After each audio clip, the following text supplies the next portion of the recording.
Gold, trusted gold buyers. మీరు తాకట్టు పెట్టిన బంగారాన్ని విడిపించి ఈ రోజు ఉన్న మార్కెట్ ధరకు కొనబడను.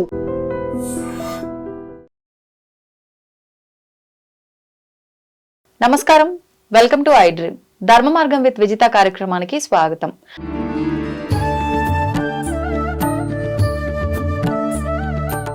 గరుడ పురాణంలో భాగంగా మనం ప్రేతకాండలోని కొన్ని టాపిక్స్ అయితే మాట్లాడుకోవడం జరిగింది. అందులో భాగంగా మనం ఈ రోజు మాట్లాడుకోబోయే సబ్జెక్ట్ ఏంటి అంటే, మనిషి చనిపోయేటప్పుడు ఆ అనుభవం ఎలా ఉంటుంది, నరక యాతన అనుభవిస్తాము అని అంటుంటారు. కొన్నిసార్లు చనిపోయినప్పుడు ఎలా ఉందో ఇప్పుడు ఆ యాతన అనుభవించాము అంటారు. నిజంగా అలాంటి యాతన అనుభవిస్తామా, అసలు ఎలా ఉంటుంది అనుభవం అనేది ఈ రోజు ఈ టాపిక్ లో మాట్లాడుకుందాం. ప్రస్తుతం మనతో పాటు ఉన్నారు వేద పండితులు శ్రీరామ్ శర్మ చిర్రావూరి గారు. ఇప్పుడు వారితో మాట్లాడి తెలుసుకుందాం. నమస్తే అండి. జై శ్రీరామ్. సాధారణంగా బ్రతికున్నప్పుడే చావు అంచుల్లాగా పోయొచ్చండ్ర, నరక యాతన అనుభవించాను, ఇంకా చావు ఎలా ఉంటుందో నాకు తెలిసిపోయింది అని చెప్పి జీవంతో ఉన్నప్పుడు మాట్లాడుకుంటూ ఉంటాం. కానీ నిజంగా మనం ఆ జీవాన్ని వదిలిపెట్టేటప్పుడు అనుభవం అనేది ఎలా ఉంటుందో తెలియజేయండి. ఏముంది ప్రత్యేకించి గరుడ పురాణంలో దీని గురించి? మీ ప్రశ్నలోనే సమాధానం కూడా ఉంది. అవునా? నరక యాతన. యాతన అంటే ఇబ్బంది పడడం. మామూలుగా చాలా యాతనలు పడి అని మనం మాట్లాడుతుంటాం. అంటే ఎన్నో ఇబ్బందులు పడి, ఈ ఇబ్బందులు పడడానికి గాను ఒక శరీరం కావాలి. ఇక్కడ మరణించాడు, మరణించిన తర్వాత ఈ శరీరం ఇక్కడే ఉంది. తర్వాత ఏ యాతన ఎలా అనుభవిస్తాడు అనేటటువంటిది ఒకటి. రెండోది, ఇక్కడ మరణించే సమయంలో ఆ జీవి యొక్క స్థితి ఎలా ఉంటుంది అనేటటువంటిది మన ప్రశ్నకి గరుడ పురాణంలో చెప్తూ, జనరల్గా అసలు మరణం అందరికీ ఒక రకంగా ఉండదు. ఒకళ్ళకి చాలా ఇబ్బందికరంగా ఉంటుంది, ఒకళ్ళకి కొంచెం ఇబ్బందికరంగా ఉంటుంది, ఒకళ్ళకి అసలు ఇబ్బందిగానే ఉండదు, సుఖమరణంగా ఉంటుంది. ఏంటి తేడా అంటే, ఈ జీవనం, ఈ జన్మ ఇచ్చిన తర్వాత దాన్ని మనం ఎలా యూటిలైజ్ చేశాం అనే దాన్ని బట్టి మరణం అనేది మన చేతుల్లో అలా ఉంటుంది అన్నారు. అందుకనే పుణ్యస్య ఫలమిచ్చంతి పుణ్యం నేచ్చంతి మానవః నా పాప ఫలమిచ్చంతి పాపం కుర్వంతి యత్నతః అని చెప్తారు. అంటే ప్రతి ఒక్కళ్ళకి పుణ్యం యొక్క ఫలం కావాలి. అంటే పుణ్యం యొక్క ఫలం ఏంటి? భోగము, సుఖము, ఆనందము, ఇవన్నీ అవన్నీ చాలా కావాలి. కానీ పుణ్యం చేయడానికి మాత్రం ఎవరు ఇష్టపడరట. మన సంపాదించడానికి ఇష్టపడరు, ప్రతిఫలం కావాలి, శ్రమ మాత్రం ఎడదు. కానీ పాపఫలం ఎవ్వరూ కోరుకోరు. దుఃఖంగా ఉండాలి, బాధలు పడాలి అంటే. కానీ ప్రయత్నం చేసి మరి పాపాన్ని చేస్తూ ఉంటారు మానవులు అని చెప్పారు. ఇలా ఈ పుణ్య పాపాల యొక్క తూకం బట్టి ఆ మరణం అనేది వస్తుంది అన్నారు. అంటే ఎలా గమనించవచ్చు దీన్ని అంటే, ప్రాణోత్క్రమణం. ఉత్క్రమణం అంటే లోపల నుంచి ప్రాణాన్ని బయటికి తీయడం. ప్రాణం కూడా మరి మనతో పాటు ఇంతకాలం మరి జర్నీ చేసింది కదా, అది ప్రాణం మనము అని మనం ఫీల్ అయిపోయాం. అందుకని ఆ ప్రాణం కూడా ఏంటంటే ఎక్కడో ఒకరు దాక్కుందామని శరీరంలో ఉన్నటువంటి అన్ని అవయవాల్లోనూ దాక్కుంటుంది. బయటికి రావడానికి అసలు ఒక బట్టను ఒప్పుకోదు. కానీ ఈ పాప పుణ్య ఫలితాలు బట్టి ఆ మృత్యువు అనేది సర్టైన్ టైంకి ఇలా డిసైడ్ అయిపోయి మనిషికి ఉంటుంది. ఇక్కడ మనకి ప్రశ్న ఏంటంటే, మృత్యువు ఫస్ట్ డిసైడ్ అయిపోతే ఇక్కడ పలానా సమయంలో ఇది వెళ్ళాలి, చెందాలి అని మరి చాలామంది మన ఆశీస్సులు 100 సంవత్సరాలు బ్రతుకు ఇలాగా ఆశీస్సులు ఇస్తుంటారు. మరి ఈ ఆశీస్సుల ఫలితం అంతా ఏమవుతుంది అని కూడా మనకి ఒక సందేహం వస్తుంది. అంటే ఫర్ ఎగ్జాంపుల్ 120 years పూర్ణ ఆయుష్ అని చెప్పారు. 120 సంవత్సరాలు పూర్ణాయుష్షు అంటే ఆ సంవత్సరాల్లో మనం ఇక్కడ బ్రతకడానికి భగవంతుడు మనల్ని డిసైడ్ చేసి 120 years ఇతను భూమి మీద ఉండి ఏం చేయాలి అంటే, అంతకుమునుపు సంవత్సరాలలో, అంతమునుపు జన్మలలో ఈ మనిషి సంపాదించిన పుణ్యము లేక పాపాన్ని అనుభవించడానికే వస్తాడు ఇక్కడికి. ఇన్స్టాంట్ పుణ్యాన్ని అనుభవించడం కోసం ఇక్కడికి రావట్లా. చేసిన పుణ్యాన్ని, చేసిన పాపాన్ని ఇంత మనం ఫస్ట్ ఇంట్రడక్షన్ లో మాట్లాడుకున్నాం. ఆల్రెడీ నరకలోకంలోనో స్వర్గలోకంలోనో వెళ్ళిన తర్వాత అంత పుణ్యము పాపం అనుభవించేస్తే ఇక్కడ మళ్ళీ అనుభవించడానికి ఏముంటుంది అంటే, అక్కడ కూడా టైం లిమిట్ ఉంటుంది అని మనం మాట్లాడుకున్న ఈ విషయాన్ని. నరకంలో కూడా ఇక్కడ మనకు ఎలాగైతే 120 సంవత్సరాలు ఇస్తున్నారో అక్కడ కూడా ఒక సర్టైన్ టైం లిమిట్ ఉంటుంది. ఆ టైం లిమిట్లో అనుభవించేంత పాపం అనుభవించి మిగతాది అది క్యారీ ఫార్వర్డ్ చేసుకుని ఇక్కడికి వస్తాడు. ఇక్కడ మళ్ళీ మనం కొత్త యాడాన్స్ నడుస్తూ ఉంటాయి పుణ్యపాపాల్లో. కొన్ని ఇక్కడ చేసినవి ఏంటంటే కొన్ని కర్మలు ఇన్స్టెంట్గా పుణ్యాన్ని ఇన్స్టెంట్గా పాపాన్ని ఇక్కడే ఇచ్చేస్తుంటాయి. కానీ అన్నీ అలా ఇవ్వవు. మళ్ళీ ఇది ఆ క్యారీ బ్యాగ్లో పడుతుంటుంది, మళ్ళీ ట్రావెల్ అవుతుంది. అయితే మనం ఏదైతే ఒక పుణ్యము పాపం అనే 2 బ్యాగ్స్ని తెచ్చుకుని ఇక్కడ అనుభవిద్దామని వచ్చామో దీన్ని బేస్ చేసుకుని ఇంత ఆయుష్ వీడికి ఇలా ఉండాలి, ఇలా జరగాలి అని మొత్తం ఫిక్స్ చేసి డౌన్లోడ్ అయ్యాం. అయిన తర్వాత మనం చేసే చిన్న చిన్న తప్పిదాలు ఉంటాయి, చేయకూడని పనులు ఉంటూ ఉంటాయి. అయితే మనం దానికి కూడా మనం ఇవన్నీ ఇంట్రడక్షన్ చెప్పుకున్నాం. ఇవన్నీ విషయాలు కూడా ప్రతినిత్యం చేసేటప్పుడు ఆదివారం చేయకూడని పనులు చేస్తూ ఉండడం, తలస్నానాలు, నూనెతో వాడిన వస్తువులు, మధుమాంసాలు సేవించడం, ఈ గోళ్ళు కత్తిరించిన దగ్గర, జుట్టు కత్తిరించుకునే దగ్గర మనకు తెలియకుండా కొన్ని నిమిషాల ఆయుష్, రోజుల ఆయుష్ ఇదంతా మనం కోల్పోతూ ఉంటాం ఇవన్నీ చేయడం వల్ల. ఆ కోల్పోవడం వల్ల ఏమవుతుంది, 120 years ఆయుష్ మనకి ఇచ్చినా మనం దాన్ని మైనస్లోకి తీసుకెళ్ళిపోతున్నాం.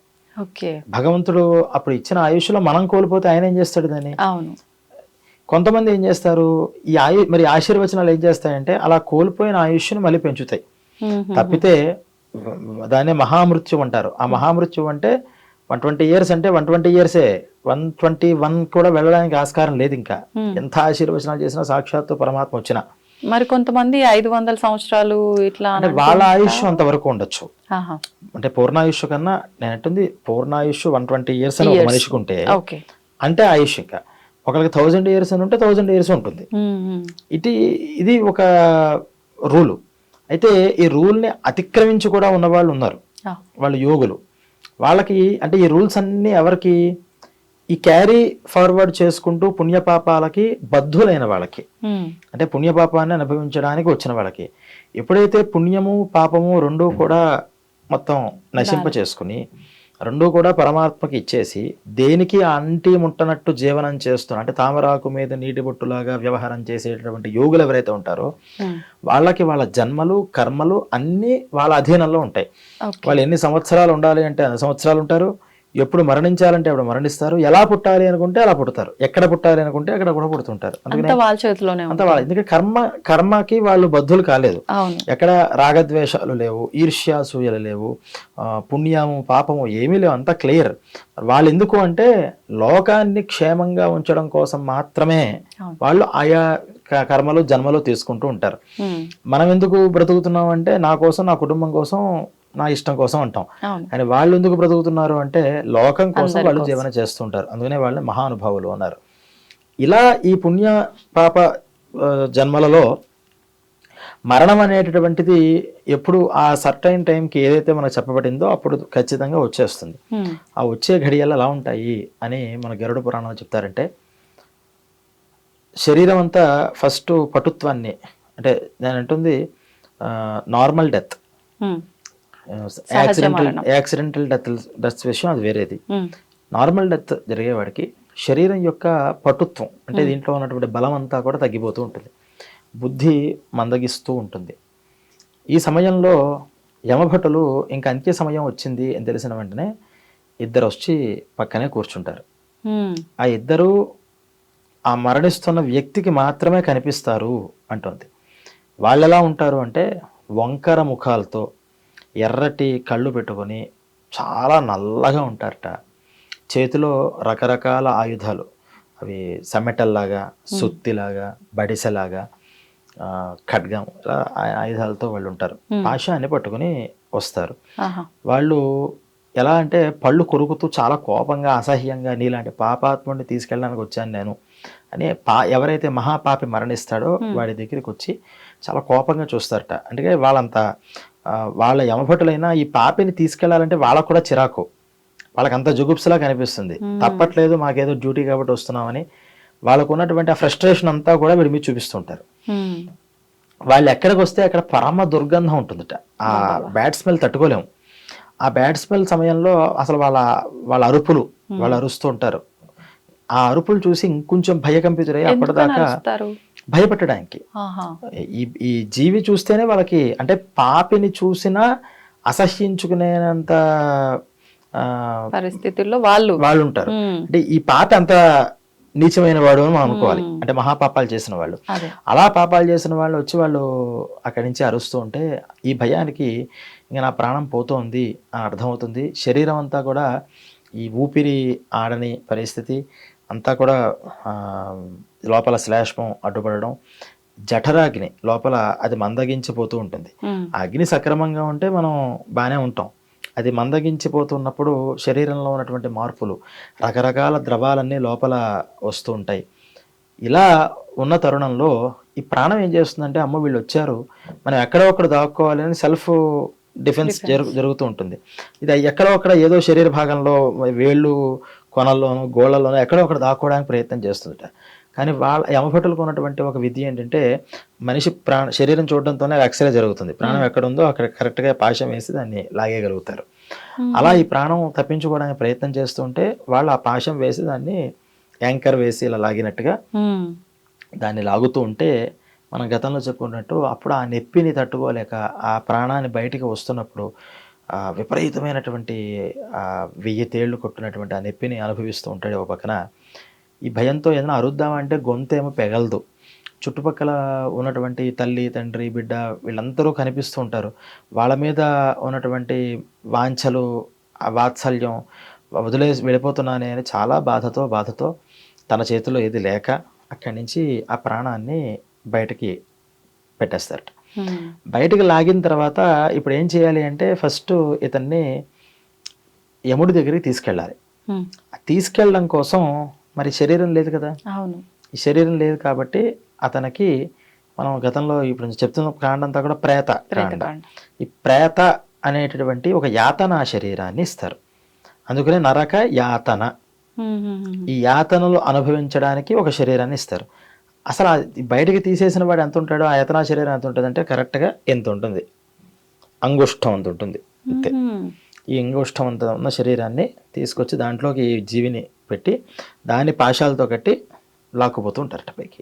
ఈ యాతనా శరీరాన్ని పైకి యమధర్మరాజు దగ్గరికి తీసుకెళ్తూ మధ్యలో అనేక రకాలైనటువంటి భయాలు పెడతారు. నీకు భూమి మీద జన్మ ఇచ్చారు, నువ్వు ఏ రకమైనటువంటి పుణ్యకర్మలు చేయలేదు, పాపకర్మలే చేసుకుంటూ వెళ్ళావు ఇక్కడ, నువ్వు నీకు ముందుంది ముసళ్ళ పండగ అని యముడి దగ్గరికి తీసుకెళ్ళి ఈ పుణ్య పాపాలన్నీ కూడా యముడి దగ్గర విచారణ చేస్తారట. ఇది ఎంతసేపు పడుతుందండి ఇదంతా అంటే 6 గడియలు లేక 4 గడియలు, మినిమం 4 గడియలు లేదా 6 గడియలు. గడియ అంటే 24 minutes, ఓకే, మ్యాక్సిమం 2 hours కూడా ఉండదు అంతే. ఇదంతా కూడా ఈ ప్రాణం వెళ్ళిన తర్వాత టక్మని ఇక్కడి నుంచి అక్కడికి తీసుకెళ్ళి ఈ లోపల ఇవన్నీ చూపిస్తారు. యముడి దగ్గర పలానా శిక్షలు ఇతనికి వేయాలి అని చెప్పడంతోనే తీసుకొచ్చి మళ్ళీ కిందకి తీసుకొస్తారు, భూమిపైకి. మళ్ళీ ఆ యాతనా శరీరంతోనే అతను అక్కడ సంచరిస్తూ ఉంటాడట. దాన్నే మనం ప్రేత అంటాం. అందుకనే అంటే ఈ సమయంలో ఈ భూమి మీద పెట్టేటటువంటి 6 స్థానాలలో పిండ ప్రదానాలు చేయమన్నారు. ఈ కర్మలలో ఒక్కొక్క రోజు చేసేటటువంటి పిండ ప్రదానంతో ఆ యాతనా శరీరం ఉన్నటువంటి ఆ జీవి ఒక్కొక్క రోజు తలకాయ, కాళ్ళు, చేతులు అలా ఒక్కొక్క పిండం వల్ల ఒక్కొక్క అవయవాన్ని పొందుతూ ఈ దశదిన కర్మలలో ఒక 3 శరీరాన్ని పొందుతట. ఈ 3 శరీరం వస్తేనే ఆ పాపకర్మలన్నీ అనుభవించడానికి, నరకలోకంలో శిక్షలు పొందడానికి అతనికి ఒక అర్హత వస్తుంది. ఆ చిన్న యాతనా శరీరంతో అనుభవాన్ని ఇలా జరగబోతోంది అని యమదర్శనం మాత్రమే జరుగుతుంది అని మనకి గరుడ పురాణంలో చెప్తారు. ఇలా ఈ 10 రోజులలో చేసేటటువంటి ఈ కర్మల వల్ల ఇక్కడి నుంచి బయలుదేరి తర్వాత నరకాన్ని అనుభవిస్తారు. ఇప్పుడు ఆ సమయంలో ఈ బంధువులు ఏం చేయాలి అంటే, ఎప్పుడైనా సరే మరణిస్తున్న వ్యక్తికి ఇటువంటి భయాలు, ఇటువంటి బాధలు ఉంటాయనే నామ సంకీర్తనని చేయమన్నారు. చివరి రోజులు వచ్చాయి అంటే ముందర మనం మనం ఏడవకూడదుట. ఎందుకంటే పోయేవాళ్ళు ఏడుస్తుంటే వీళ్ళ బాధ ఇంకా పెరుగుతూ ఉంటుంది. పోయేవాళ్ళ యొక్క బంధువులు యొక్క ఆర్తనాదాలు వీళ్ళకి ఇంకా బాధను తెప్పిస్తాయి. అసలు ఇంకా ఆ యాతనా శరీరం తీసుకెళ్తున్నప్పుడు సూర్యరశ్మి కానీ, ఈ చంద్రుడి యొక్క శీతలత్వం కానీ, రాత్రి పోయిన వాళ్ళకి కానీ ఉదయం పోయిన వాళ్ళకి తీవ్రంగా ఉంటుందట. అంటే ఒంటి మీద నిప్పు పోసేసుకుంటే ఎలా ఉంటుందో వాళ్ళకి అంత తీవ్రమైన మంటతో వాళ్ళు ఉంటూ ఉంటారు. ఈ బాధలన్నీ కూడా ఇక్కడ వాళ్ళు ఏడుస్తూ ఉంటే అవన్నీ చెవుల్లో వాళ్ళకి మళ్ళీ మళ్ళీ మళ్ళీ మళ్ళీ వినిపిస్తూనే ఉంటాయి అని చెప్పి ఇక నుంచి ఆ నరక లోకానికి వెళ్ళే లోపల చాలా ఇబ్బంది పడతారు. కాబట్టి మరణించిన వ్యక్తి మరణించబోయే సమయంలో విష్ణు స్మరణ, ఏదో భగవన్ నామస్మరణతో కనుక జరిగితే ఆ నామస్మరణ వల్ల ఇవన్నీ కూడా వాళ్ళకి వినిపించకుండా కేవలం భగవంతుడి మీదకి ఆ దృష్టి ఏర్పడుతుంది అని మరి నామస్మరణని చేయమన్నారు. ఇది సహజ మరణం గురించి మనం మాట్లాడుతున్నాం. మళ్ళీ యాక్సిడెంట్లు జరిగితే ఏం చేయాలి, అది కర్మ. సహజ మరణం అనేది ఒక యోగం. ఈ సహజ మరణం దేని మీద డిపెండ్ అయి ఉంటుంది ఈ మరణం అని. ఈ మరణంలో ఇందాక మనం చెప్పినట్టు ఈ దీంతో లాగుతారు, ప్రాణోత్క్రమణం చేస్తారు. లాగాలి అంటే నవరంధ్రాల్లోంచి ప్రాణం బయటకు పోతుంది. మనకి వేరే రకంగా ప్రాణం పోవడానికి లేదు, వేరే ఒక రకంగా ఉంది. కానీ అది అందరికీ దక్కే అదృష్టం కాదు. కపాల మోక్షము అంటారు. ఈ జనరల్గా ఈ కపాల మోక్షం ఎప్పుడు జరుగుతుంది అంటే దహనం చేసిన తర్వాత కపాలం పేలేదాకా ఆగి వచ్చేస్తారు కొడుకులు. కానీ మహాపుణ్యాత్ముడు ఎవరైతే ఉన్నారో ఈ 9 రంధ్రాల్లోంచి బయటికి రాకుండా ప్రాణం ఈ మాడు దగ్గర చీల్చుకుని బయటికి వెళ్ళిపోతుంది ఆ ప్రాణం. అలా వెళ్ళిన ప్రాణం మళ్ళీ తిరిగి మళ్ళీ పుట్టదు. అలా వెళ్ళిన జీవి మళ్ళీ భూమి మీదకి మళ్ళీ రాడు ఆ కపాల మోక్షం జరిగితే. అందుకుని సరే అప్పుడు జరగకపోయినా శరీరానికైనా కపాల మోక్షం జరగాలి అని అందరికీ అలా జరగదు కదా. అందుకని శరీరం కాలేదాకా ఉండి కపాల మోక్షం అని ఒక తృప్తి పడి వస్తూ ఉంటారు. అయితే ఈ ప్రాణాలు వెళ్ళేదాన్ని బట్టి మనిషి యొక్క జీవనం అతను సక్సెస్సా లేకపోతే ఫెయిల్యూరా ఏంటని గమనించడానికి ఎత్తు పుణ్యాత్ముల యొక్క ప్రాణాలన్నీ కూడా ఇలా చెప్పినట్టు మహాపుణ్యాత్ములన్నీ కూడా కపాలంలోంచి వెళ్ళిపోతూ ఉంటాయి. కొంతమందికి కళ్ళల్లోంచి ప్రాణం వెళుతుంది, కొంతమందికి నోట్లోంచి వెళుతుంది, కొంతమందికి చెవిలోంచి వెళుతుంది. పాపాత్ముల యొక్క ప్రాణాలన్నీ కూడా కింద ఉన్నటువంటి మలద్వారం నుంచి మూత్రద్వారం నుంచి వెళ్ళిపోతూ ఉంటుంది అని. అందువల్లే ఆ మరణించే సమయంలో మోషన్ అయిపోతారు. అంటే ఆ రూపంగా ఆ ప్రాణవాయువు బయటికి వెళ్ళిపోతుంటుంది. అది చాలా పాపం చేసుకున్న వాళ్ళకి అది వస్తుంది అని అది గమనించడం కోసమే ఎక్కడి నుంచి ఎలా ప్రాణం వెళ్ళింది అని గమనించి దాని విధానంగా ఈ కొడుకు శ్రద్ధగా చేసేటటువంటి కర్మ వల్ల అలాగే ఆ జీవి యొక్క పుణ్యం వల్ల ఈ రెండూ కూడా బేస్ చేసుకుని అనుభవాన్ని పొందేటటువంటి ఒక శరీరాన్ని మనం మూరమాత్రంగా చెప్పుకున్నటువంటి ఒక యాతనా శరీరాన్ని వాళ్ళకి అందజేస్తారు అన్నారు. అందువల్ల మరణ సమయంలో ఇంత క్లిష్టతరంగా ఉంటుంది కాబట్టి అప్పుడు ఏం చేస్తారంటే పాపం కూర్చుని ఏ పాపం చేశాంటారు నాయన అని చూస్తుంటే అన్ని పాపాలు కనిపిస్తుంటాయి. ఇప్పుడు ఈ అనుభవానికి కారణం ఏంటో అన్నీ తెలుస్తుంటాయి. కానీ ఎందుకు చేశాను ఇలాగా అని బాధపడడం తప్పితే లేదు. అందువల్ల మనం ఏం చేయాలి అంటే ఈ విషయాలు తెలుసుకోవడం వల్ల బ్రతికుండగా మరణించే సమయానికి అలాంటి కష్టాలు లేకుండా సుఖంగా మరణించడానికి ఎటువంటి జీవనాన్ని మనం పెట్టుకోవాలి అనేది తెలుసుకుని ఆ జీవనాన్ని చేసుకోవాలి. అంటే మనం సుఖం సుఖం సుఖం అనుకుంటాం కానీ అనుకున్నవన్నీ జరిగితే సుఖం కాదు.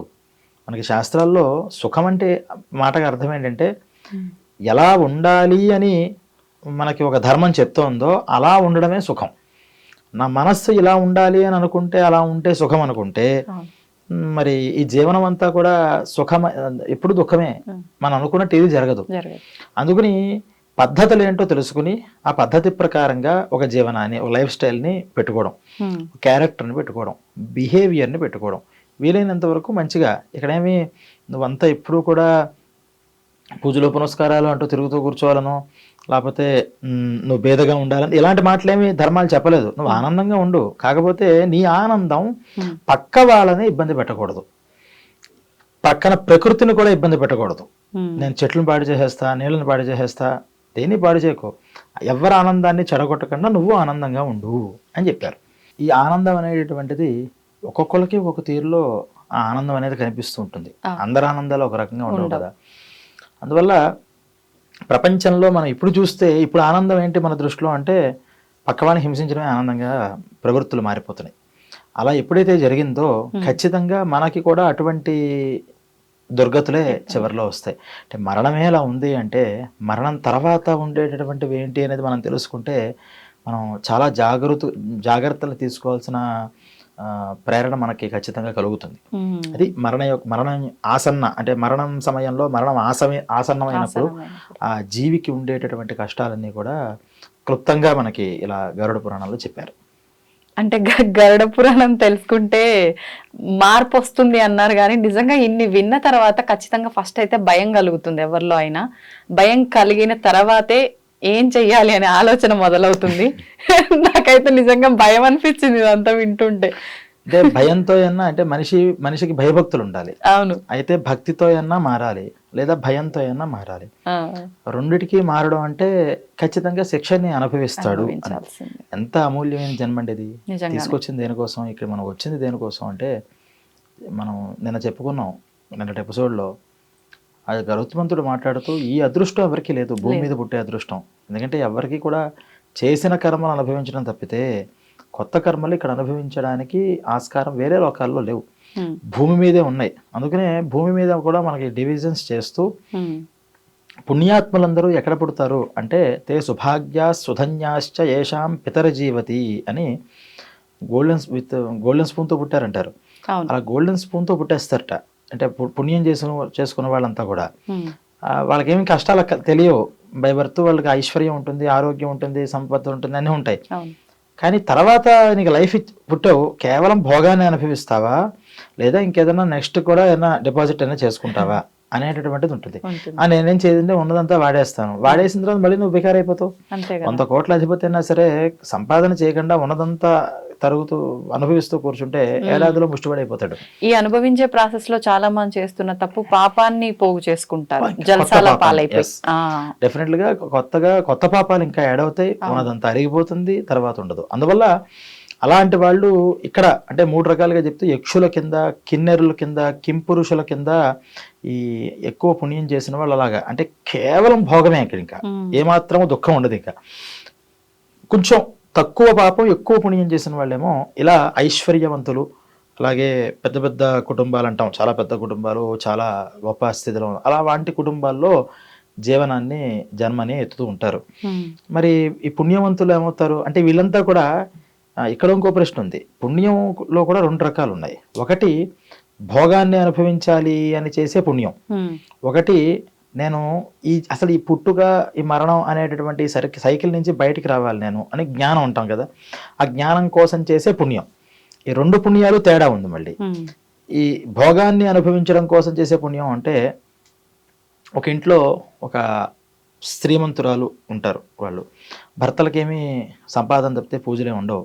కానీ భార్యలు ఏం చేస్తారంటే అనేక పూజలు చేస్తారు. ఎందుకు చేస్తారు అంటే, ఇప్పుడు మేము అంత ఆనందంగా ఉన్నామో ఈ లైఫ్ లాంగ్ ఈ ఆనందం మాకు ఇలా ఉండాలి, ఐశ్వర్యం మాకు ఉండాలి, మా పిల్లలకు ఉండాలి, ఆ పిల్లలకు ఉండాలి.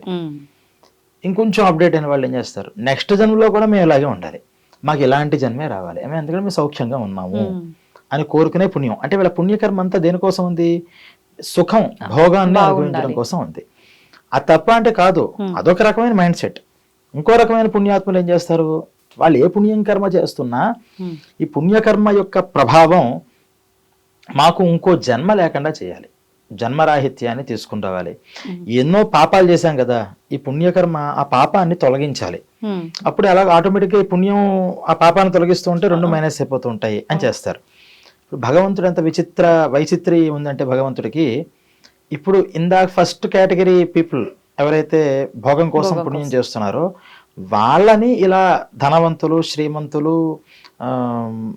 ఒక పలుకుబడి ఉన్న వాళ్ళ కుటుంబాల్లో పుట్టిస్తారట. మరి వీళ్ళు పుణ్యమే చేశారు కదా, మరి వీళ్ళు అలా పుడతారా అంటే పుట్టారు.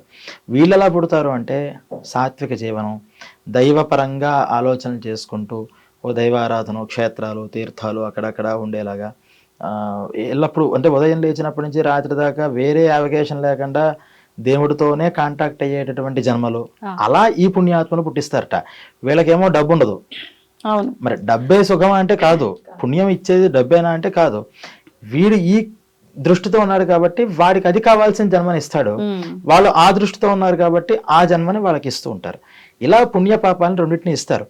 అంటే మనం ఇవన్నీ తెలుసుకోవడం వల్ల ఏమవుతుంది అంటే, ఇలా ఈ రకంగా మనకు ఉంది కాబట్టి అసలు మనం ఏ కేటగిరీకి చెందిన వాళ్ళం, అసలు మన గోల్ ఏంటి, మనం ఇప్పుడు వచ్చిన తర్వాత మనం చేయాల్సింది ఏంటి, ఈ అవకాశం మళ్ళీ ఇంకోసారి వస్తుందా అంటే రాదు.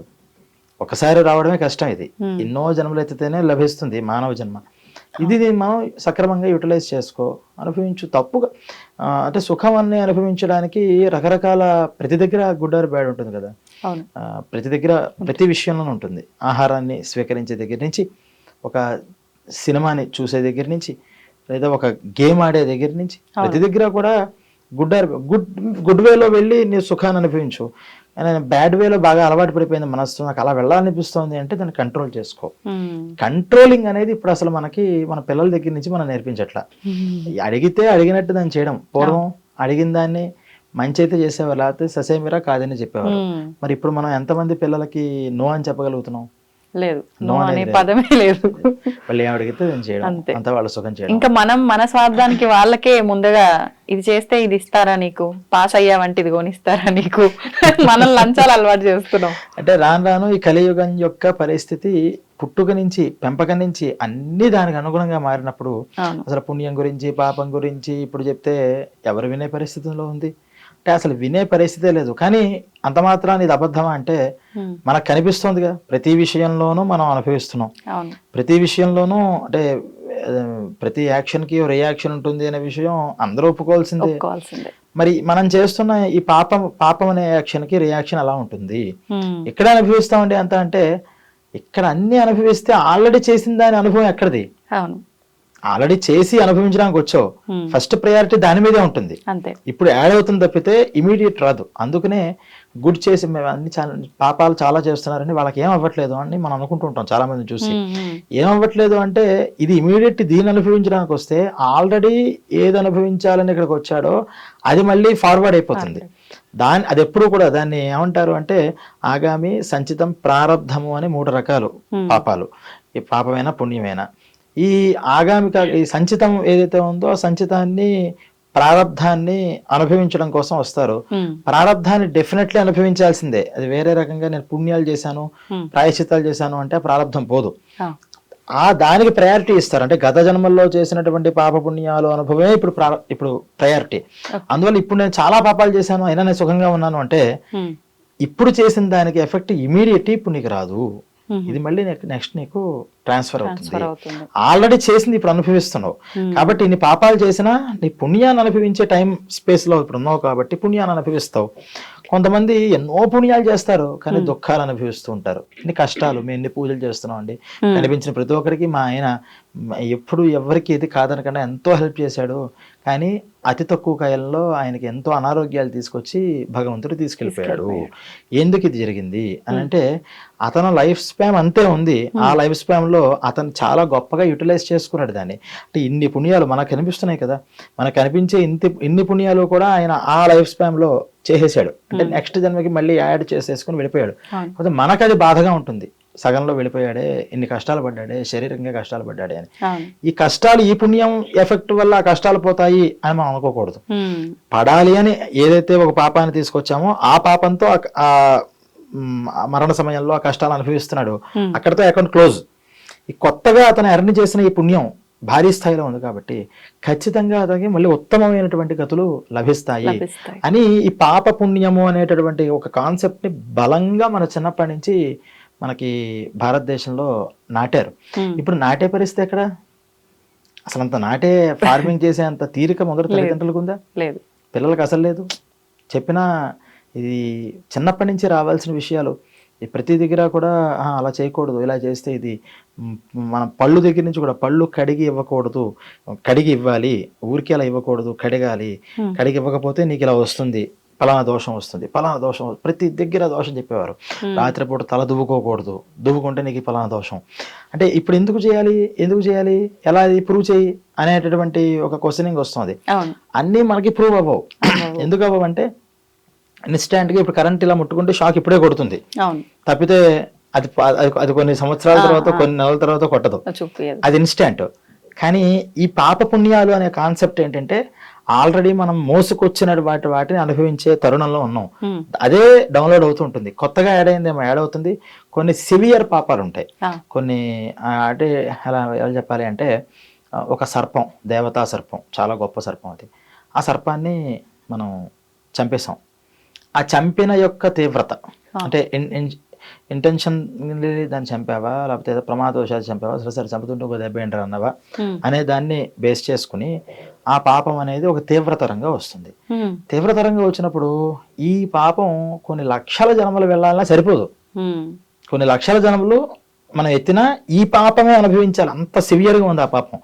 అప్పుడు ఏమవుతుంది, మనం ఒక బాటిల్లో నీళ్ళు పోసి ఇంకా ఇంకా ఇంకా ఇంకా నీళ్ళు పోసేస్తుంటే బాటిల్లోంచి అది పక్కకి బయటకు వచ్చి ఆ పక్కకి ఎలాగైతే పడుతుందో, ఈ వంశంలో మనం చేసిన ఈ పాపం కూడా మనకే కాకుండా వంశంలో ఉన్నటువంటి వాళ్ళందరికీ సంక్రమిస్తూ ఉంటుంది. అది సంక్రాంతి దోషం అంటారు. వంశపారంపరంగా వస్తుంది మీకు ఈ దోషం అంటాం కదా, అదే తీవ్రంగా చేసేసారు. అంటే వాళ్ళు అనుభవించాలంటే ఎన్ని జన్మలైనా సరిపోదు. అటువంటిది అందరూ షేర్ చేసుకుంటారు. రక్తమాంసాలు, ఆస్తులు ఎలాగైతే కింద వాళ్ళు షేర్ చేసుకుంటున్నారో అటువంటి పాపాన్ని షేర్ చేసుకోవడానికి పెడతారు. అయినా సరే ఇప్పుడు మరి ఇందాక చెప్పినట్టు కింద వాళ్ళకే వెళుతోంది అంటే ఈ జన్మలో కూడా కొన్ని అనుభవించాల్సి వస్తుంది. అలా కొన్ని అనుభవాలు ఆ పాపం వల్ల కొన్ని వస్తాయి. తప్పితే నేను అలా ఏదో సర్ప చేశానండి, నాకు పిల్లలు లేకుండా పోయారు, అలా పిల్లలు సడన్గా అర్ధాంతరంగా పోయాడు అనుకుంటాడు. దానికి ఇది మాత్రమే కాదు, ఇది కూడా దాంట్లో చిన్న దోషం. కానీ దానివల్ల వచ్చే పరిణామాలు చాలా ఇంకా తర్వాత జన్మలో అనుభవించాల్సి ఉంది. మరి వీటి అన్నిటికీ ఎలా పోతుంది, అది కూడా ఈ మానవ జన్మలోనే. అంటే ఆ పాపాన్ని పోగొట్టుకుంటే మార్గాన్ని కూడా ఇక్కడే చూపించారు. పాపాన్ని పోగొట్టుకోవాలంటే ముందర అహంకారం, అందుకనే లైఫ్ స్టైల్ మారాలి అని చెప్పిన కారణం ఏంటంటే అహంకారం లేని వాడికి పాపాలు అంటాం. అహంకారం వల్లే పాపాలన్నీ కూడా మన దగ్గరికి చేరుతూ ఉంటాయి. పుణ్యమైనా దానివల్లే చేరుతుంది, పాపమైనా దానివల్ల చేరుతుంది. అందుకని చాలా వినమ్రతతో వినయం అనేటటువంటిది ఫస్ట్ బేసిక్ క్వాలిఫికేషన్స్. ఈ బేసిక్ క్వాలిఫికేషన్స్ వల్ల ఈ అహం నేను చేస్తున్నాను, నా వల్ల జరుగుతోంది అనేటటువంటి ఇంటెన్షన్ మైండ్లోంచి పోతే పాపం కానీ పుణ్యం కానీ రెండు తనకే అంటావు. అలా ఇక్కడ జీవించగలగాలి తెలివిగా. తప్పితే నేను ఏదైనా అన్ని పుణ్యాలే చేస్తానంటే దానికి చెప్తారు ఎన్ని రకాల పాపాలు అంటే, కూర తరిగితే కూడా దానివల్ల చాలా జీవహింస జరుగుతుంది. పొయ్యి వెలిగిస్తాం, ఆ బ్యాక్టీరియా ఉంటుంది, అది అంటుకుపోతుంది, అది పాపమే. ఇల్లు ఊడ్చేటప్పుడు ఎన్ని జీవరాశులు పోతాయి మన కంటికి కనిపించినవి. పాపం చేయకుండా ఏ మనిషి మాట్లాడితే పాపం. అందుకనే కొన్ని మతాల వాళ్ళు మూతికి గుడ్డ అడ్డు పెట్టుకుని కూడా మాట్లాడుతూ ఉంటారు. కానీ ఇలా మాట్లాడుతూ ఉంటే కొన్ని జీవరాశుల మధ్యలో ఉన్నవి చచ్చిపోతూ ఉంటాయి. అంటే ఇంత జీవహింసే, మరి దీనివల్ల పాపం రావట్లేదా? అందులో ఈ అల్ప పాపాలు అంటే నువ్వు బ్రతకడానికి, నువ్వు ఒక పుణ్యకర్మ చేయడానికి చిన్న వాటికి ఇక్కడే ప్రాయశ్చిత్తం అవుతాయి. అంటే మనం ఈ ఇంటెన్షనల్లీ మనం దీన్ని చంపుదామని మాట్లాడతా. మనం ఒక నా జన్మని నేను సార్థకత్వం చేసుకోవడం కోసం నేను జీవించాలంటే మరి నేను భోజనం చేయాలి కదా. అందుకుని నేను భోజనం చేస్తున్నాను. అందుకని ఈ దోషాలు ఏవైతే ఉంటాయో ఇటువంటి దోషాలన్నీ కూడా భగవంతుడా నాకు అంటకుండా చెయ్యి అని మన భగవంతుని శరణాగతి భావంతో అడిగామో మనకు అహంకారం దూరమైంది. ఎప్పుడైతే అహంకారం దూరమైందో పాపం మనకు అంటదు ఫస్ట్. తర్వాత దాంట్లో ఉన్నటువంటి కొంత భాగాన్ని బయట మనకి ఈ చిన్న చిన్న క్రిములు కీటకాలకి పెట్టమన్నారు, భూతబలి అని. అవి పెట్టడం వల్ల ఏమవుతుందంటే మనకి తెలియని చేసిన ఈ పాపం మనకు కావాలని చంపట్లేదు, మన జీవనం కోసం చేయాల్సి వస్తుంది. జీవనంలో భాగంగా నేను అది కూడా చేయడంలో కూర్చుంటానంటే మన శరీరాన్ని మనం చేసుకుంటే అది కూడా పాపమే. ఇన్ని పాపాలు మరి ఏ పాపం నుంచి తప్పించుకోగలుగుతాం? తప్పించుకోలేం. కాబట్టి ఇటువంటి పాపాలని పోగొట్టుకోవడానికి ఒక లైఫ్ స్టైల్ పెట్టి ప్రతిదీ కూడా దేవుడికి నివేదన చేయి ఫస్ట్. తర్వాత ఆహారాన్ని కొంచెం మనం అందుకనే అన్నం తింటున్నప్పుడు చివరిలో మొత్తం ఒక గింజ కూడా మెతుకు కూడా మిగలకుండా తినేయకూడదు అంటారు. కొంత భాగాన్ని వదలాలి, ఎక్కువ పడేయకూడదు. జస్ట్ ఇంత ఒక చిన్న ముద్దైనా పక్కకు పెట్టాలి. ఆ పెట్టినటువంటివి వేస్టేజ్ రూపంగా బయటకు వెళ్ళినప్పుడు చిన్న చిన్న క్రిములు కీటకాలు అవి తినడం వల్ల ఇక్కడ పాపం అక్కడ పుణ్యం కింద లెవెల్ అవుతూ ఉంటుంది. అలాగే కనీసం మన రోజులో మనం సంపాదించే డబ్బులో ₹1 తినే అన్నంలో ఒక ముద్ద ఆకలిగా ఉన్న వాళ్ళకి, అవసరంతో ఉన్న వాళ్ళకి పెట్టాలి. దానివల్ల లైఫ్ స్టైల్లో ఎప్పుడైతే మార్పు వచ్చిందో చాలా సాఫ్ట్గా జీవిస్తాడు, కావాలని ఎవరిని పెట్టడు. ఎప్పుడైనా పొరపాటున జరిగింది అనుకోండి, మనం కూడా అంతే కదా, ఆఫీస్లో చాలా ఒబీడియన్సీగా చాలా నిబద్ధతతో చేసే ఒక ఉద్యోగస్తురాలు ఉంటుంది. ఎప్పుడో పొరపాటున చిన్న తప్పిదం జరుగుతుంది, దాన్ని కన్సిడర్ చేస్తారా? కానీ ఇంకోళ్ళు ఉంటారు, ఎప్పుడు కూడా అసలు కేర్లెస్, ఒక డిసిప్లిన్ ఉండదు, ఇంకోటి ఉండదు. తను చేసేటటువంటి ప్రతి చిన్న పనిని కూడా పరిగణలోకి తీసుకుంటారు. అలా ఇంత లైఫ్ స్టైల్లో చక్కటి బిహేవియర్, చక్కటి మాట తీరు, చక్కటి ఆలోచన సరళి పెట్టుకున్నప్పుడు చిన్న చిన్న పాపాలు కాదు, పెద్ద పెద్ద పాపాలు కూడా చిన్నగా పరిగణించి పక్కకి తీసేస్తారు. ఓకే. భగవంతుడి యొక్క సృష్టి అలా జరిగింది అని గరుడ పురాణంలో మనకు చెప్పారు. సాధారణంగా మనం గరుడ పురాణం టాపిక్ గురించి మాట్లాడుకున్న సందర్భంలో మీరు చెప్పిన దాన్ని బట్టి ఈ ప్రేతకాండలో మొత్తం అసలు చనిపోయిన తర్వాత ఈ విధానాలు ఏదైతే ఆచరిస్తున్నామో వాటన్నిటి గురించి ముందరే దాంట్లో చెప్పబడి ఉంది అని చెప్పారు. ఒక మనిషి చనిపోయిన తర్వాత వెంటనే ఆ జీవం పోగానే తీసుకొచ్చి వాళ్ళని వెంటనే నేలపైన పడుకోబెట్టేస్తారు, గడ్డిలో పడుకోబెడతారు, తల దగ్గర దీపం పెడతారు. ఇలాంటి విధానాలన్నీ కూడా కొన్ని ఆచరిస్తూ ఉంటారు. ఒక 11 రోజుల వరకు ఇవన్నీ ఆచరిస్తూ ఉంటారు. అసలు ముందర ఈ నేలపైన పడుకోబెట్టే విధానం ఎందుకు వచ్చింది? ఫస్ట్ ప్రశ్నే గరుత్మంతుడు అడిగినటువంటి ప్రశ్నలకి విష్ణుమూర్తి ఈ క్వశ్చన్తోనే స్టార్ట్ చేశాడు. అసలు మరణించినటువంటి వాళ్ళని భూమి మీదకి స్పర్శ జరిగేటట్టు పెట్టాలి.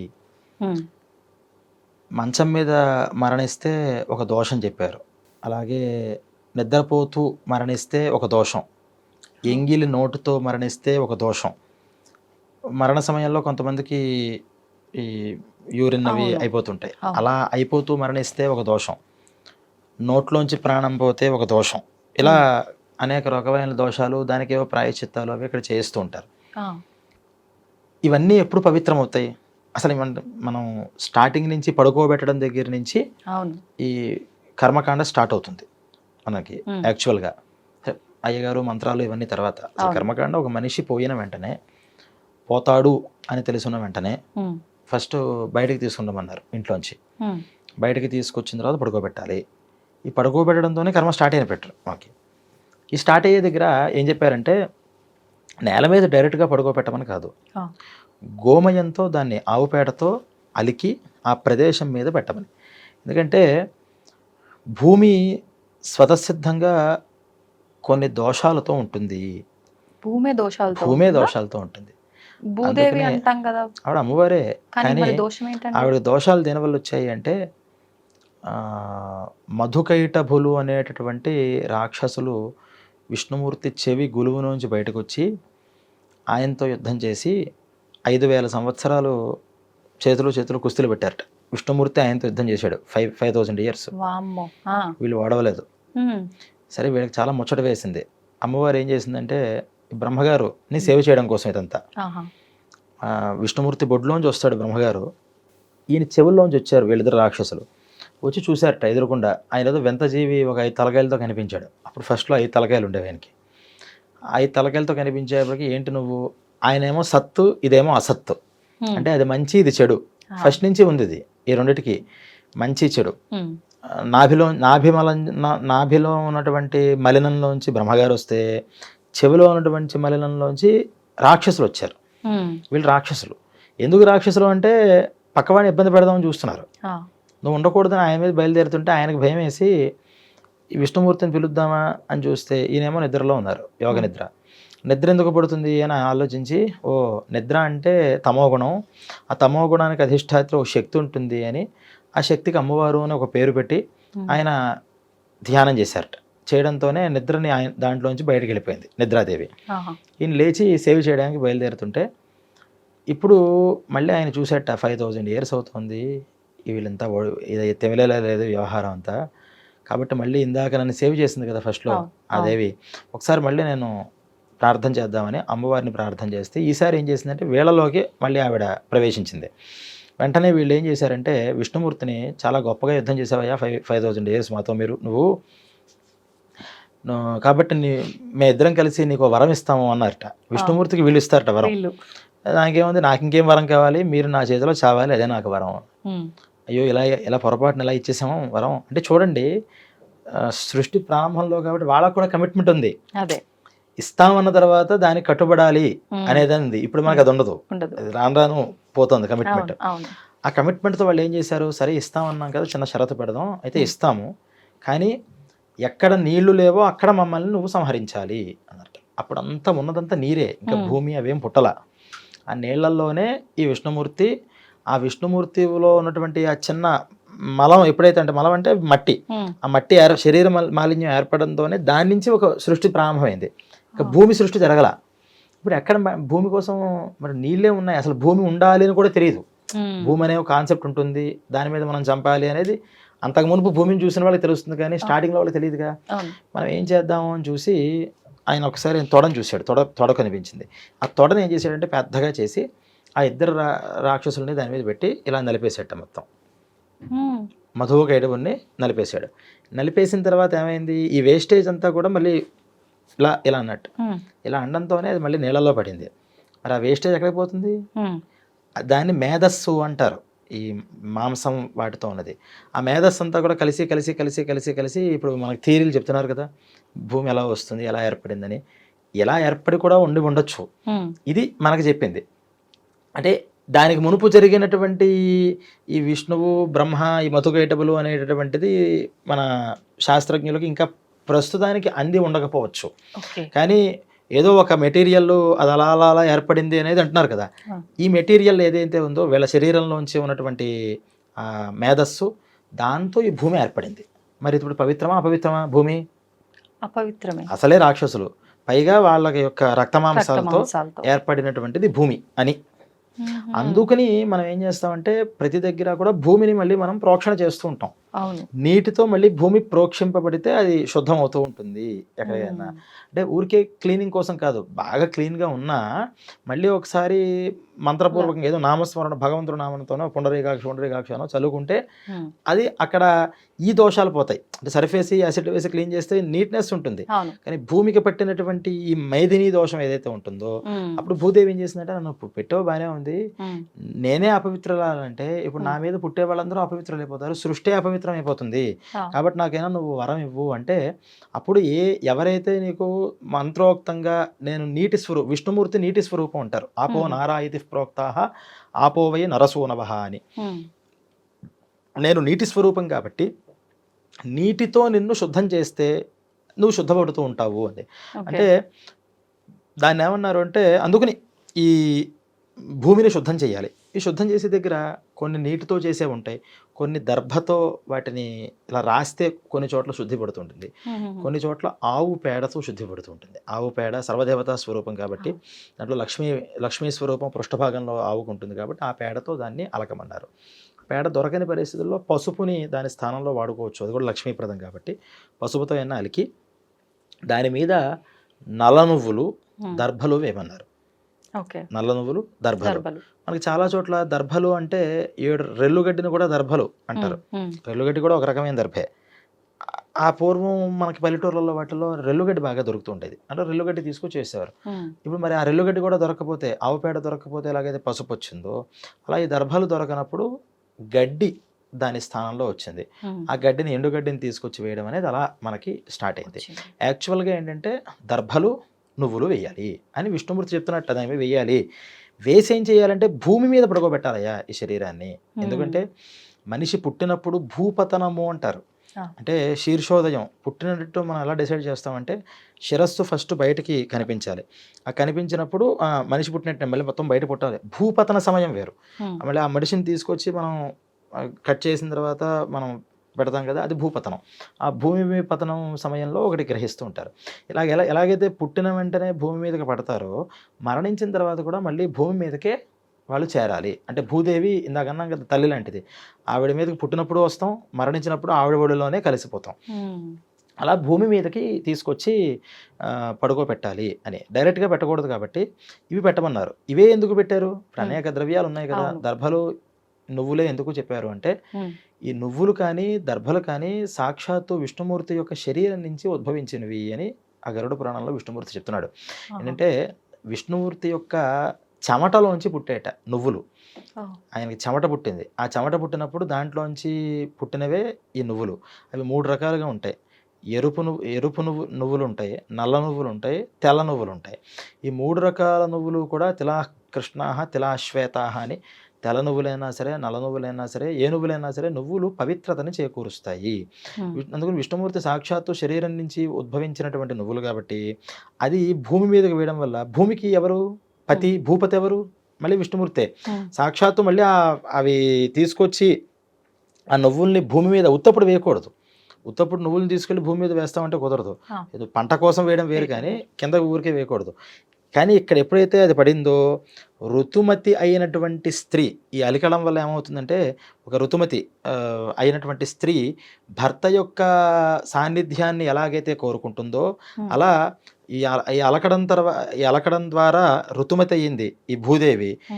ఈ స్వేదస్సులో అంటే చెమటలోంచి విష్ణుమూర్తి సంబంధించినటువంటి ఆ నువ్వులు, అలాగే దర్భలు ఆయన విష్ణుమూర్తి యొక్క రోమాలుగా చెప్పారు. శరీరంలో పైన వెంట్రుకలు దర్భలు ఈ రోమాల్లోంచి పుట్టాయి అని. ఆ రోమాల్లోంచి వచ్చినటువంటివి ఇక్కడ వేయడం వల్ల ఆ భర్త యొక్క సంయోగం జరిగి పుత్రత్వాన్ని స్వీకరిస్తాయి, అంటే తల్లి స్థానాన్ని అది పొందుతుంది.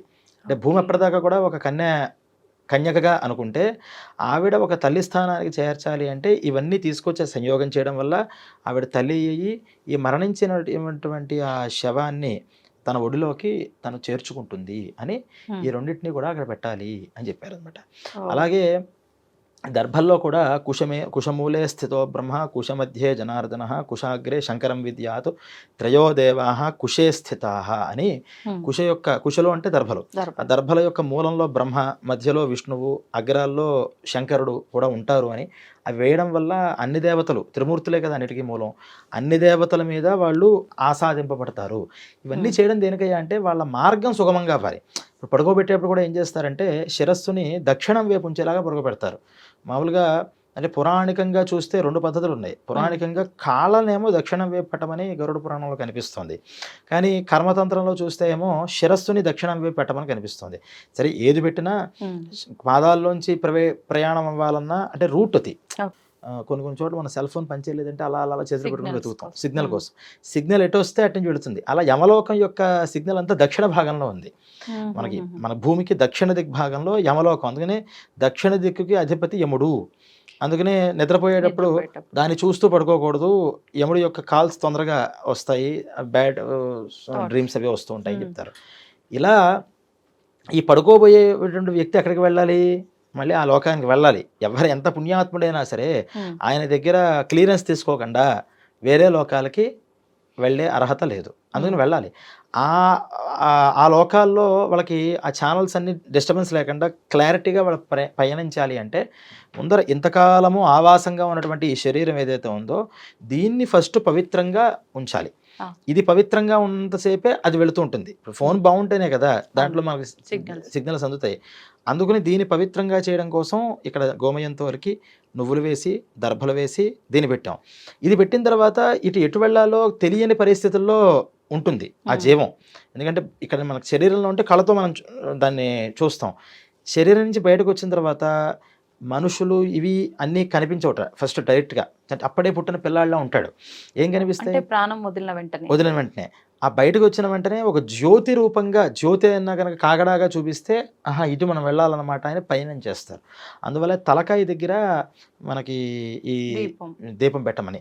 అందుకని దక్షిణం వైపు తలకాయ పెడితే ఏమవుతుందంటే తలకాయ పైన ఈ దీపం పెడతారు కాబట్టి ఆ దీపం అక్కడ కనిపించిన వెంటనే ఈ దిక్కుగా మనం పయనించాలి అని ఆ దిక్కుగా తన పయనాన్ని ప్రయాణం చేస్తాడట. అప్పుడు ఈ యమభటులు కూడా అప్పుడే ముందరగా ప్రాణాన్ని తీసుకోవడం తీసుకెళ్ళడం రెండూ కూడా ఒకేసారి జరుగుతాయి.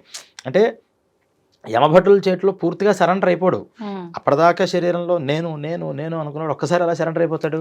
ఎటు వెళ్ళాలి, ఎటు పారిపోవాలని చూస్తుంటాడు. ఈ పారిపోయే ఈ దిక్కు కనిపిస్తుంది దీపం, నేను వెళ్ళాలి అనుకుంటాడు. వాళ్ళకి కావాల్సిందే అటు వెళ్ళడం, అటు వాళ్ళు తీసుకెళ్తూ ఉంటారు. ఇలా వాళ్ళ పయనం స్టార్ట్ అవుతుంది. అందువల్ల తలకాయ దగ్గర దీపం పెట్టడం అనేది ఫస్ట్ రోజు ఖచ్చితంగా జరగాలి.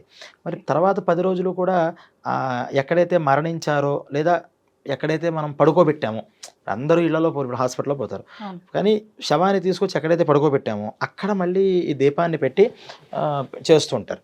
ఎందుకు ఇది అంటే మళ్ళీ అక్కడ శిలాస్థాపనం అనే ఒక చిన్న గులకరాయి మీద ఈ జీవిని తీసుకొస్తారు. తర్వాత ఎపిసోడ్లో మనం చెప్పుకుందాం. ఆ జీవికి మళ్ళీ వెళ్ళి వస్తూ ఉంటాడు, అక్కడక్కడే సంచరిస్తూ ఉంటాడు, మళ్ళీ ఒక దగ్గరికి వస్తూ ఉండాలి. ఎక్కడ రావాలన్నా సరే ఇది ఛానల్ అనమాట. ఇది దీపాన్ని చూసుకుని మళ్ళీ అక్కడికి వస్తూ ఉంటాడు, దీపాన్ని చూసుకుని ఆ దిక్కుకు మళ్ళీ వెళుతూ ఉంటాడు అని ఈ 10 రోజులు కూడా అక్కడ ఆ స్థానంలో దక్షిణ దిక్కు వైపు తిరిగేలాగా దీపం పెట్టాలి అని. అక్కడ కూడా ఒంటి ఒత్తితో పెట్టమన్నారు. 2 ఒత్తులో 3 ఒత్తులో 4 ఒత్తులో పెడితే కన్ఫ్యూజన్ వస్తుంది, ఎటు ఏది వెళ్ళాలో అర్థం కాదు. అందుకని ఒకే దిక్కుగా ఆ దక్షిణ వైపు చూసేలాగా దీపం పెట్టడం వల్ల ఆ దిక్కుగా నేను వెళ్ళాలి అనే ఒక ప్రచోదన ఆ జీవికి ప్రేతకి కలుగుతుంది అని చెప్పారనమాట. అందుకని ఇక్కడ ఈ శరీరాన్ని శుద్ధంగా ఉంచి ఇక్కడ తర్వాత చేయబోయేటటువంటి అంటే ఇప్పుడు చెప్పాం కదా, ఈ కుశలు ఎందుకు పెట్టాలంటే అది విష్ణుమూర్తి నుంచి వచ్చినవి, ఈ నువ్వులు ఎందుకు పెట్టాలి అంటే అది విష్ణుమూర్తి చెమటలోంచి వచ్చినవి.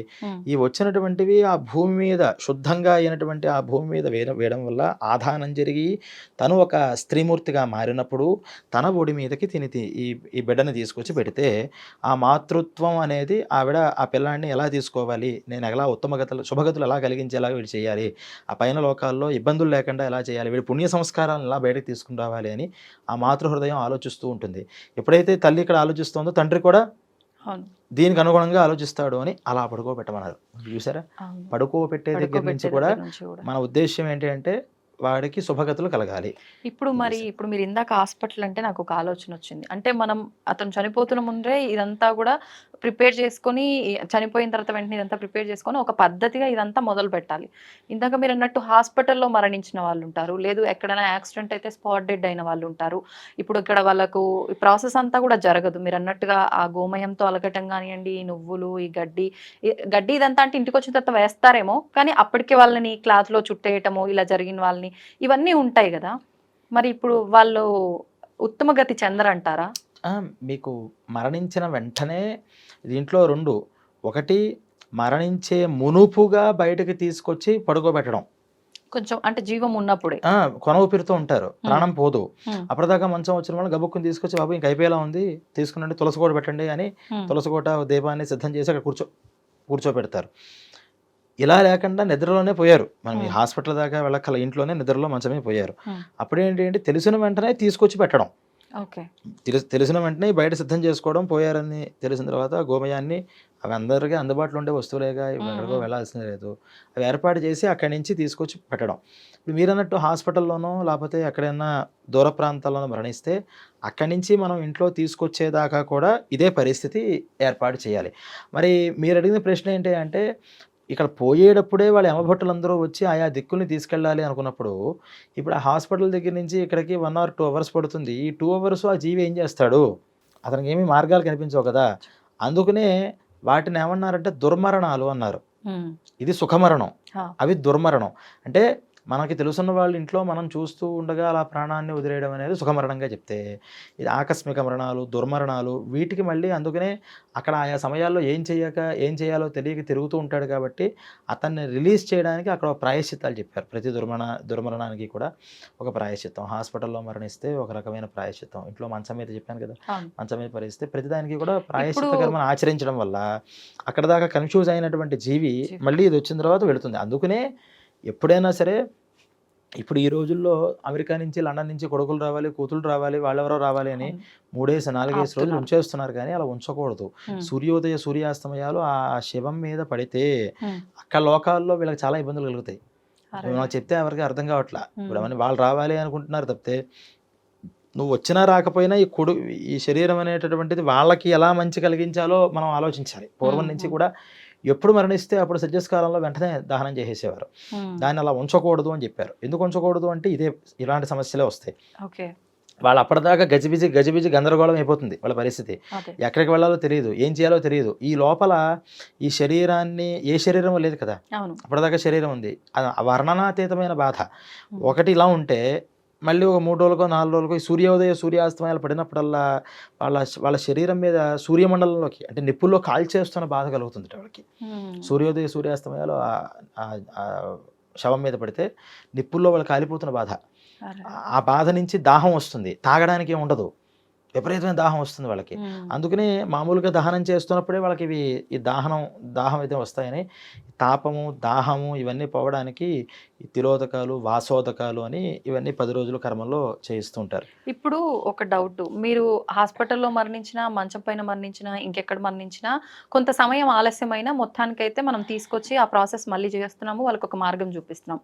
అసలు కొన్ని సందర్భాల్లో శవమే దొరకని పరిస్థితులు ఉంటాయి. వాటర్లో చనిపోయిన వాళ్ళు అసలు పోయినట్టే ఉంటుంది కానీ తెలియదు, అసలు శవం దొరకదు కొన్నిసార్లు. ఇట్లాంటి సందర్భాల్లో మరి ఇంకా వాళ్ళని తీసుకొచ్చి ఇవన్నీ చేసే స్కోప్ మనకు ఉండదు. అప్పుడేం జరుగుతుంది అంటారు? అప్పుడు దానికి ఏమన్నారంటే అగ్నిదగ్ధం.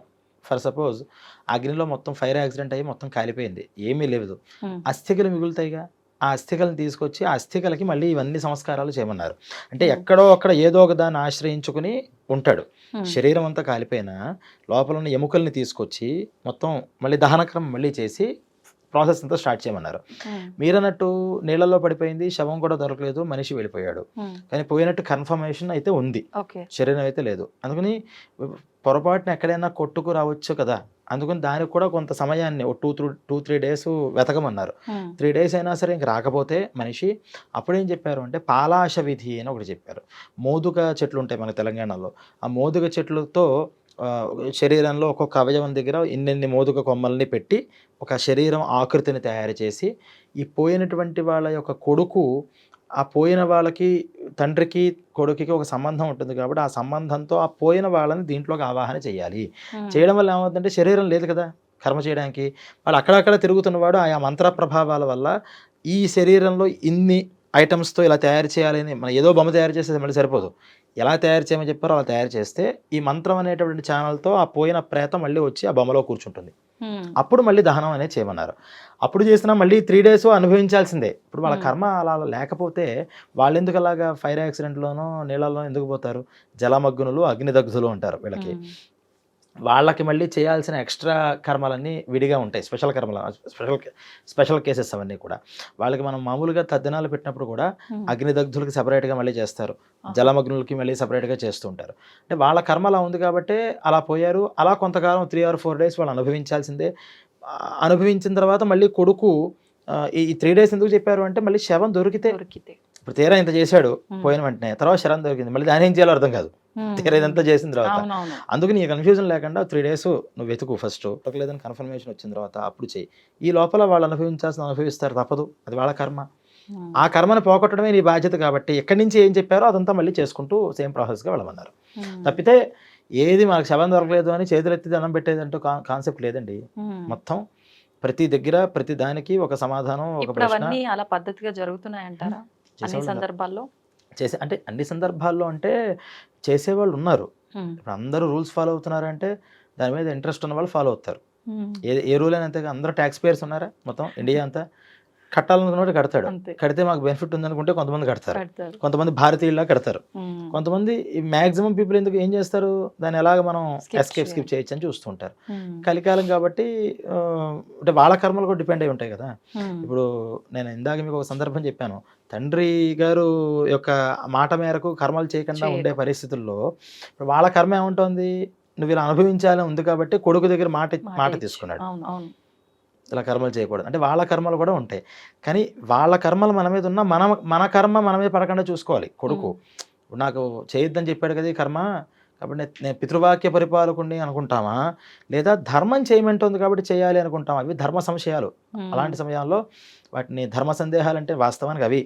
ఇప్పుడు తండ్రి మాటకి ఇవ్వాలి, తండ్రి చెప్తే వినాలి, రాముడిదే కదా మనకు ఆదర్శం.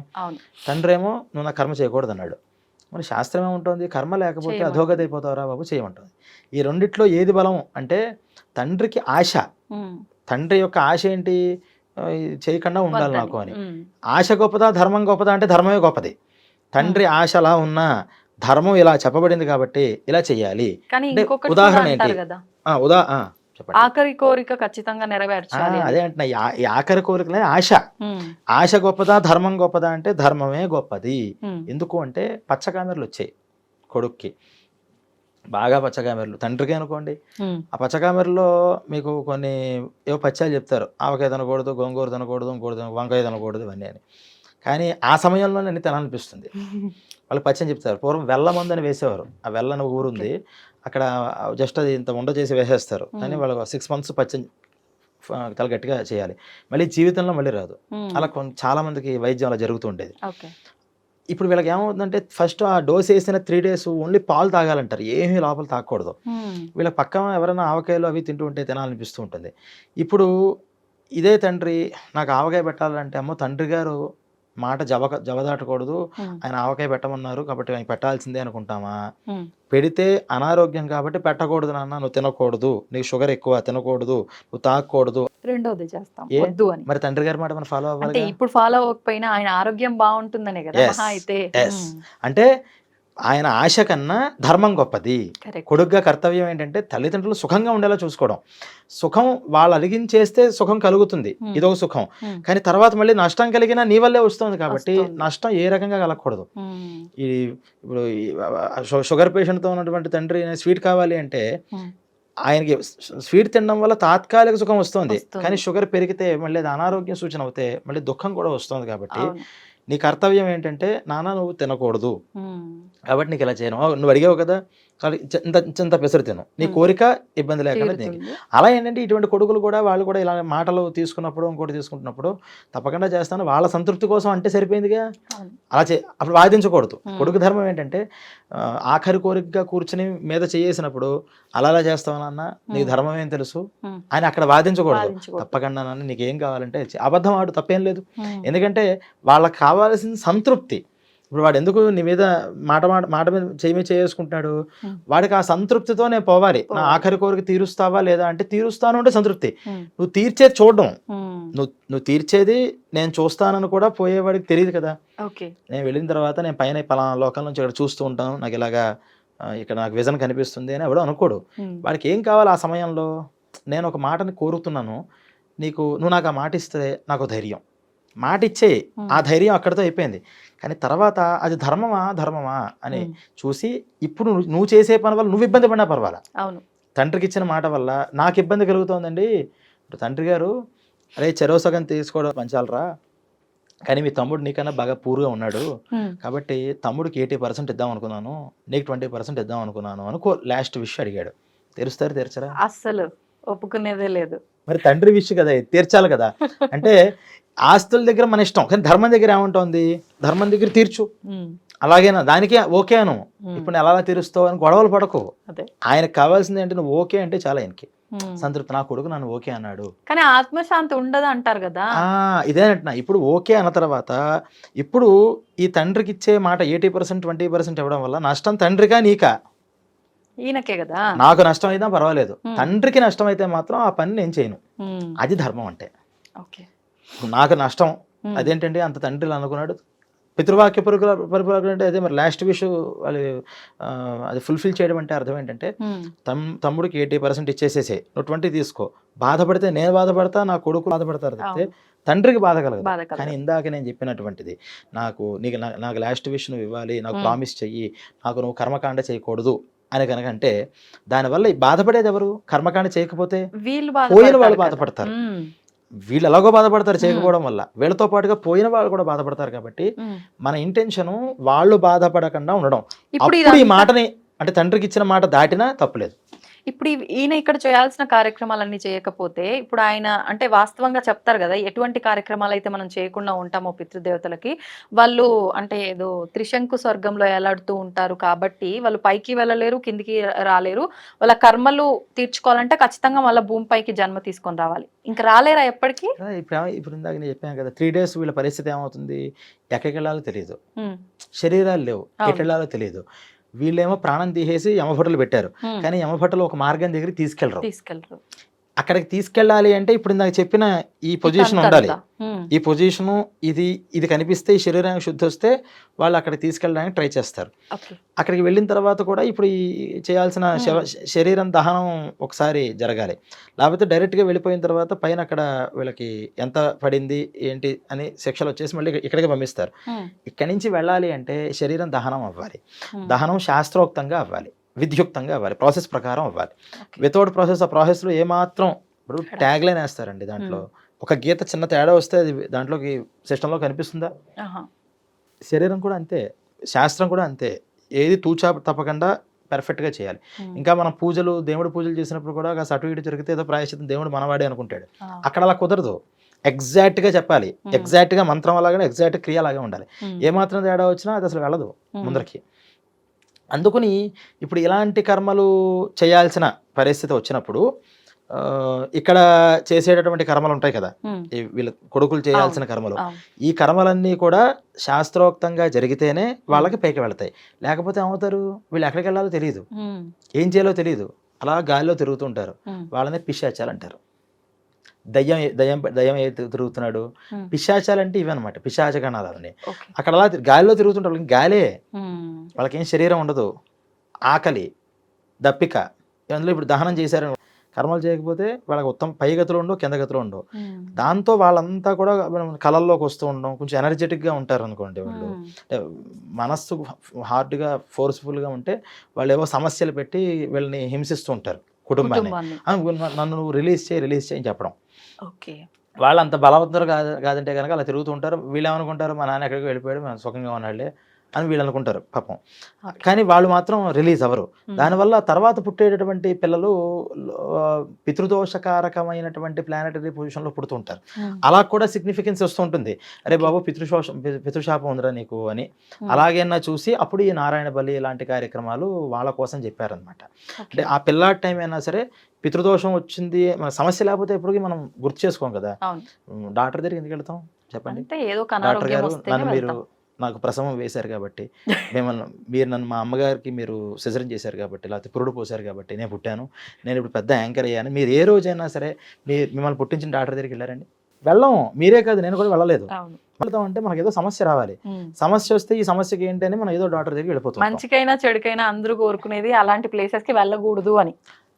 వెళ్ళాలా వెళ్ళకూడదు వేరు.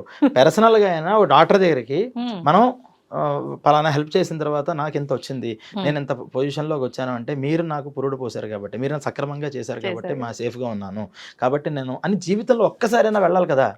వెళ్ళం. మన దేవుడి దగ్గరికి వెళ్ళం, డాక్టర్ దగ్గర, మంచి వాళ్ళ దగ్గరికి మనం ఊరికే వెళ్ళము, ఏదో పని ఉంటేనే వెళ్తాము. అలా ఇలా ఇప్పుడు ఈ పితృదోషాలు ఇలాంటివి లేకపోతే అసలు ఈ పితృకార్యాలు మనం ఎందుకు చేస్తాం? అందుకని ఆ దోషాలు ఆ సమయంలో వస్తే, ఆ సమయంలో పుడితే దోషం వల్ల ఆ సమస్యలు ఫేస్ చేస్తూ ఉంటారు. అప్పుడు వీళ్ళు ఏం చేస్తారు, ఎందుకు దీనికి అని ట్రేస్ అవుట్ చేసి ఓహో పలానా పితృదోషం అనమాట అని అలాగైనా మళ్ళీ పితృదేవతలను విముక్తి చేస్తారేమో అని. అయినా సరే మనం చెయ్యం. ఎందుకంటే ఇప్పుడు దాన్ని కూడా మనం ఇప్పుడు ఎక్కడైనా సరే ఇప్పుడు మనం మాట్లాడుకునే ఎపిసోడ్స్ ఏం చేసినా సరే శ్రద్ధ కావాలి. అది లేకుండా ఎన్ని చేసినా, నేను ₹1,00,00,000 ఖర్చు పెట్టా ఈ నారాయణ బలికి అని పెట్టుకున్నా, 1 crore ఖర్చు పెట్టానన్నా 0 ఫలితం. నువ్వు ₹100 ఖర్చు పెట్టావు, శ్రద్ధ ఉంది, అప్పుడు నీకు 100% ఫలితం వస్తుంది. ఇప్పుడు ఏమైపోయిందంటే డబ్బులు ఇచ్చేస్తే అయిపోతాయి అన్ని. నేను అన్ని లక్షలు ఖర్చు పెట్టా, ఎన్ని లక్షలు ఖర్చు పెట్టావు అనేది కాదు, ఎంత శ్రద్ధగా చేసావు, ఏం ప్రాసెస్లో చేస్తావు. శాస్త్రం అనే ఒక ప్రాసెస్ ఉంది. ఆ శాస్త్రం చెప్పినటువంటి విషయంగా ఒక కర్మకాండ ఎలాగైతే నియమాలు చెప్పిందో ఆ నియమాలతో మనం ఉండాలి. కనీసం ఇప్పుడు 100% ఉంటామండి అంటే కలియుగంలో అన్నీ ఉండలేకపోవచ్చు. కనీసం 100% మనం శాస్త్రం ఫాలో అవ్వలేకపోయినా మనకి తోచినంతలో 100% మనం శాస్త్రరీతిగా ఉండాలి అని అనుకున్నప్పుడు కూడా మనం శాస్త్రం ఫాలో అయిన ఫలితం ఈ కలియుగంలో మనకు వస్తుంది. అంటే అన్నీ పెర్ఫెక్ట్గా చేసే యుగం కాదు ఇది, కానీ అన్నీ పెర్ఫెక్ట్గా చెయ్యాలి అనే ఇంటెన్షన్తో మనం ఉండాలి అని మనకి దీంతో తెలుసుకోవచ్చు. అందువల్ల మరణించేటప్పుడు మీరు వేసిన ఫస్ట్ ప్రశ్న గరుత్మంతుడు అడిగినటువంటి ప్రశ్నకి సమాధానం చెప్పిన ప్రశ్నలాగానే వేశారు. ఇది మరణించినటువంటి వాళ్ళ యొక్క పరిస్థితి, అంటే శరీరాన్ని కూడా అందుకనే ఈ పంచామృతాలు వాటితో శుద్ధం చేస్తారు. అంటే మనిషి పోయిన తర్వాత ఎందుకు ఇదంటే ఇది ఎంత పవిత్రంగా ఉంటే పైన అంత పవిత్రమైన శరీరాలు వస్తూ ఉంటాయి. అలాగే ఈ శరీరం లోపల ఆ నోట్లో కూడా బంగారం వేయడం అనేది మనం చూస్తాం. బియ్యం వేస్తున్నారు బంగారం. యాక్చువల్గా ఏంటంటే పంచలోహాలు వేయాలి. అలాగే 7 రకాల ధాన్యాలు ఉన్నాయి, ఆ ధాన్యాలు కూడా వాటిలో వేయాలి. అన్నీ దొరకవు కాబట్టి ఆ టైంలో బియ్యాన్ని వేసేయడం అని చేస్తున్నాం. ఆ ఎన్ని రకాల అవన్నీ వేయడం వల్ల ఏమవుతుందంటే బీజవపనం అని ఒక పంటని మనం విత్తనాలు వేసి పండించడం ఎటువంటిదో ఈ నోట్లో ఈ వస్తువులు ఈ ద్రవ్యాలని వేయడం వల్ల తర్వాత పైలోకాల్లో అన్ని శుభాలు ఆ జీవుడికి కలుగుతాయి అని ఇవన్నీ కూడా అక్కడ ఏమని చెప్పారు. ఇలా అనేక విషయాలు మనకి ఈ గరుడ పురాణం ద్వారా మనం తర్వాత ఎపిసోడ్లో మనం తెలుసుకోవచ్చు. తప్పకుండా అండి. నిజంగా గరుడ పురాణం అనగానే శిక్షలు ఒక్కటే అనే భ్రమలోనే ప్రతి ఒక్కరం ఉన్నాము. కానీ మాట్లాడుకుంటూ ఉంటే అసలు ఇంత డెప్త్ ఉందా ఈ సబ్జెక్ట్లో, ఇంకా ఎన్నో ఉన్నాయి తెలుసుకోవాల్సినవి అనిపిస్తుంది. మరొక మంచి ఎపిసోడ్లో మరిన్ని విషయాలు మాట్లాడుకుందాం. ధన్యవాదాలండి.